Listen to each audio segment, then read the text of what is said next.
Pozdrav! U današnjem videu govorimo o mjenjačnici BitGet, to je jedna od najvećih mjenjačnica na svijetu, i o tradanju sa dionicama i sa cijenama zlata koje se mogu na toj mjenjačnici obaviti. Vrlo lako i jednostavno, ja ću vas provesti kratko kroz tu proceduru. Moram se zahvaliti BitGetu što podržava moj kanal. Vidimo tu na CoinGecku, ako gledamo mjenjačnice, po nekakvoj sigurnosti i po rangiranju, BitGet je uvijek tu negdje u vrhu, evo tu ga navode na 6. mjestu, ima 10 od 10, ima ogromni trading volumen, znači 1,1 milijardu dnevno, i poznato je da ima u industriji drugi najveći taj takozvani protection fond, znači da imaju $400 milijuna zaključano negdje na cold walletima u slučaju da se sredstva korisnika, da nekakav hak bude ili da ih neko provali, oni imaju ta sredstva uvijek na raspolaganju, tako da korisnici neće ostati bez svojih sredstava. Ono što je još važno reći, da su im fijevi u nekakvom rangu industrijskog standarda. Primjerice za stock futures, tradanje dionicama im je 0,06 im je posto fee, što je skroz konkurentno i prihvatljivo. Kad dođete na njihovu stranicu, tu ćete se registrirati i napraviti svoj account. Važno je da koristite link moj u opisu ovog videa, jer ćete na taj način biti sigurni da koristite pravi link, da vas neko ne skema, odnosno da ne odete na neki krivi link. Ovdje ćete ubaciti svoj mail, samo će vam se ubaciti tu referral kod i dalje će vas tu proces voditi kroz izradu accounta, stavit ćete neki password i obavit ćete KYC, cijela procedura će vam trajati par minuta svega, ovisi sad koliko će biti ta verifikacija KYC, ali to traje u minutama i nakon toga možete krenuti.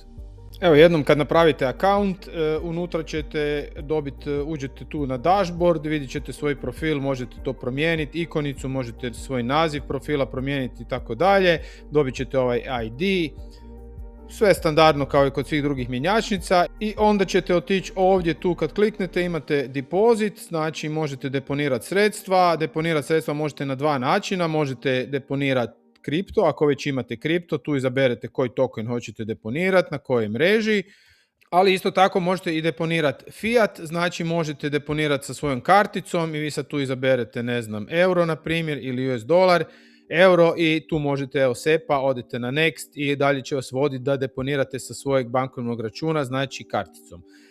I to su standardna dva načina deponiranja, sredstva vam dođu tu vrlo brzo i vi možete odmah početi tradat. Evo, jednom kad smo deponirali sredstva, moramo se odlučiti šta želimo. Možemo, ovdje ima tu dosta toga, pa ću vam objasniti. Znači imate spot trading, futures i TradFi.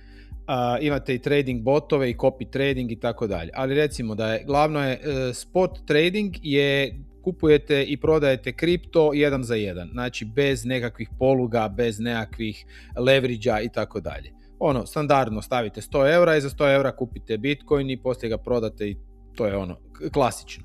Evo, da cijelu stvar učinim malo zanimljivijom, odlučio sam podijeliti ove dvije nagrade za prvih 20 ljudi koji se prijave preko mog linka na BitGet. Među njima ću izvući dva dobitnika, jedan će dobiti ovaj kripto hardverski wallet potpuno novi, odličan hardverski wallet, a drugi će dobiti ovaj two miners koji može minati, to je solo miner za Bitcoin. Ako otkrije blok, dobit će nagradu od 3,125 Bitcoina. Ovdje su potpuna uputstva na hrvatskom jeziku kako se sve postavlja, troši minimalno struje. Uglavnom, dvije vrijedne nagrade za prvih 20, i između tih 20 pošaljite mi mail. Mail vam je na mom YouTube profilu, pošaljite mi mail sa svojim ID-em od BitGeta i izvući ću od prvih 20, ću izvući dvojicu koja će dobiti ovo. Onda imate futures, to se odnosi pretežno na kripto. Ovdje imate raznih varijanti, ali recimo da je uobičajena za USDT, gdje se to setla u USDT-u, i tu kliknete na futures i tu možete onda koristiti onaj standardni, kao što smo već u više videa sam vam pokazivao, kad tradate s tim futuresima, odnosno s perpsima, onda možete ovdje upotrebljavati leverage, znači možete staviti tu 10x, možete staviti evo do 150x na primjer na ovom tu paru dozvoljava, znači možete sa polugom tradat, ali kripto. Evo, ovdje izabirate parove, ima ih jako puno naravno, i tu morate paziti isto na ovaj cross, znači imate isolated i cross, to znači da vam samo troši novce koji su na ovom akauntu, a kad je cross onda vam na svim akauntima koje god imate na toj mjenjačnici. I ovdje si stavljate ovu veličinu, morate staviti, znači ovdje size, znači s koliko novaca hoćete tradat, i ovdje možete stavljati i stop loss i take profit, to su vam sve nekakvi standardni za futures. Onda imamo ono što je najzanimljivije, imamo TradFi, a u TradFi varijanti imamo ove CFD-eve, stock futures i stock tokens. Ovi CFD-evi to znači da se možete izložiti cijeni zlata, Forexu, znači ovim valutama, standardnim valutama i još takvim nekim stvarima do 500x leverage-a, znači sa ovom polugom tu što smo sad vidjeli, ali do 500x i to je znači TradFi. I možete raditi stock futures, znači možete se na dionice do 100 leverage, da, ovdje piše do 100x leverage, znači možete se za dionice, na primjer kupite dionice Apple-a i mislite da će ići gore i možete raditi sa polugom i isto tako možete se izložiti cijenama stock tokena, znači cijenama tokeniziranim dionicama, ali bez ovog futura, bez ovoga. Znači idemo vidjeti na primjer kako se sad, ako hoćemo se izložiti cijeni zlata. I on će nam reći da moramo napraviti account. Znači mi smo već napravili BitGet account, ali on nas traži da napravimo poseban account za ovaj tu, znači za Gold, Forex i tako dalje. Moramo napraviti poseban kao pod account. I ovdje ćemo sad tu pročitati ta pravila. Reći ćemo da se slažemo i reći ćemo next. Morat ćemo napraviti neki password i onda morat ćemo ubaciti od Google autentifikatora broj. I mi smo napravili znači pod account. I sada, evo ga, sad ćemo znači otići na CFD, evo već smo tu, znači otiđemo na TradFi, došli smo tu gdje možemo tradat zlato, ali nismo si na ovaj account još prebacili ništa sredstva. Vidimo tu da imamo 0, a ja tamo imam kao $200, ne? Znači sad ćemo ići ovdje na transfer i transferirat ćemo sa spota na CFD account, na primjer, evo neću $200, nego ću staviti, ne znam, $100, prebacit ću na ovaj account, $100 i ja sad ovdje imam available $100. Još jedna mala napomena, ako krenete preko mog linka imate i bonus od $6200 u nagradama koje se otključavaju ovisno o korištenju platforme. E sad, kod ovog tu CFD tradinga je fiksirano na 500x, ovdje vidite da je 500x i to je jako, jako riskantno. Ja sad, ovdje se trada u tim lotovima zlata, tu ne možete samo kupiti zlato i staviti sami koji leverage hoćete, to je baš specifično i tu onda namjestite ove lotove, recimo na ovdje tu stavite najmanje 0,01 i vi se sa $10 izložite kao sa 500x leverage-om. Da zlato sad naraste $10, ja bi se poduplao, ovih $10 bi bilo 20.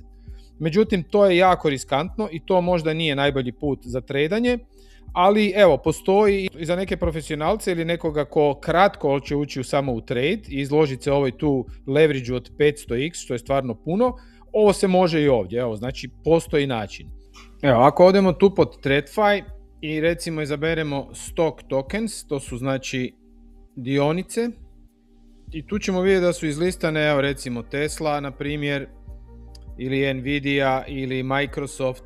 To sve možete kupovati, međutim, obzirom da se radi o pravim dionicama, one su preko vikenda zatvorene. S njima se trada 24 sata, ali 5 dana u tjednu. Ja ovo snimam tijekom vikenda i evo, piše da je closed, znači ja to ne mogu, obzirom da se radi o pravim dionicama, ja to ne mogu trenutno kupiti i prodat, jer je zatvorena ta prodaja. To je što se tiče ove sekcije, znači stocks. Onda imamo stock futures, tu kad odemo na stock futures, ovdje su nam svi ti takozvani futures marketi i tu su nam i dionice, evo recimo tu je sad Nvidia na primjer izlistana, ali tu su nam i dionice i kripto, evo vidite dolje da ima i kripta. I ako ja sad hoću ovdje nešto tradat, recimo hoću ovaj tu PAXG, to je zlato, to je token koji prati cijenu zlata. To se trada od 0 do 24, međutim ja ovdje imam available 0, odnosno manje od $1. Zašto? Zato što nisam prebacio. Moramo otići ponovo tu na assets, odemo na assets gdje vidim sva svoja sredstva na accountu i ja sad moram, evo kad odem na akaunte, nešto imam na ovom CFD-u, $100, ali ovo mi je na spotu. Ja sad moram prebaciti na futures, ja sad kažem transfer, sa spota na futures ću prebaciti, evo recimo $50, kažem confirm. Kad mi se to prebacilo, vratim se ovdje i ja sad imam tu available $50, ja sad s tih $50 mogu recimo ovaj token koji predstavlja cijenu zlata. Ja sad mogu se s njim raditi, recimo mogu recimo, evo idemo 27% od toga, upalit ću market, reći ću da mi je leverage, ne znam, 3x, confirm, i ja ću otvoriti long. Evo, otvorit ću long, confirm, i ja se, evo ga, otvorio sam long i ja se sad kladim na cijenu zlata sa leverageom od 3x. I kad odem tu dolje pod positions, vidim da imam uključen taj long i da tu mi je ta cijela pozicija sa svim detaljima, i kad hoću zatvoriti kažem close all i kažem confirm. I ponovo imam available 50. Znači ovdje imamo i dionice i kripto, i to je tradanje od 0.24 futures, znači onaj koji možemo sa polugom, ali evo morali smo prebaciti. Evo da pojasnim ovu razliku između ovog tu futures taba i TradFi. TradFi je ono što se tiče tradicionalnih financija, znači najčešće su to dionice, tu su onda znači futuresi za dionice, tu možete dionice tradati sa futuresima, a kod ovog običnog futures imate samo kripto i tu zapravo se fokusirate na kripto, to je tradanje kripta sa istom ovom polugom, recimo Bitcoin, ko što smo malo prije sad tradali, ja sam sad tu u Bitcoinu, isto tako mogu raditi sa polugom za kripto, kao što smo i malo prije radili. Od ovih ostalih tu su još i trading botovi, možete si složiti svog bota da vam sam trada, tu je onako dosta složeno, ima tu dosta detalja, to ćemo ostaviti za neki drugi video. Copy trading naravno možemo kopirati neke uspješne tradere. U tom on-chain dijelu tu sad imamo svega, imamo i shitcoina i svega što god postoji na blockchainu, to je više manje nefiltrirano. Kod ovih tu stvari TradFi-a i futuresa to je nešto što je BitGet isfiltrirao i to su već nekakvi, ajmo reći, malo pouzdaniji aseti. Evo, to bi bilo ukratko o BitGetu i o svemu što se tu nudi sa naglaskom na ovaj TradFi i na tradanje dionica, i obavezno koristite link u opisu mog videa, s njim ćete dobiti naravno i ove popuste koje smo već prije rekli i onaj nekakav bonus za nove korisnike, i lajkajte, šerajte i vidimo se u nekom novom videu. Pozdrav!